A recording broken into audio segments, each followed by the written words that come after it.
And then you have another 70 million Americans who fall into the bucket of your wife, which is a dietary preference. Vegan, vegetarian, low FODMAP, keto, paleo, low carb. So between it all, it's about half the country who needs to or wants to understand what are the ingredients in the food to be able to make an informed dining decision based on their needs, preferences. And yeah, when I dug into it, realized there was no real solution out there that did that and started Foodini to solve for that problem.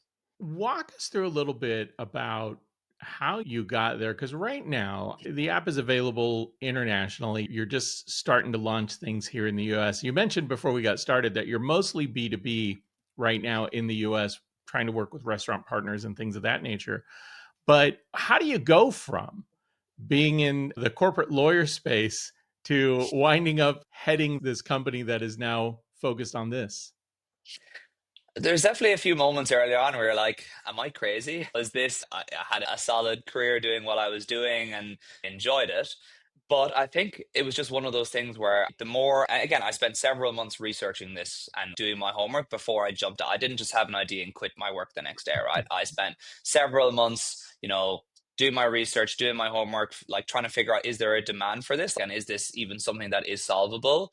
Before I got to a point where I had kind of commitments on some investment. I had a very rough beta in market that had been tested and got really positive feedback. I had a few initial customers on the restaurant side as well.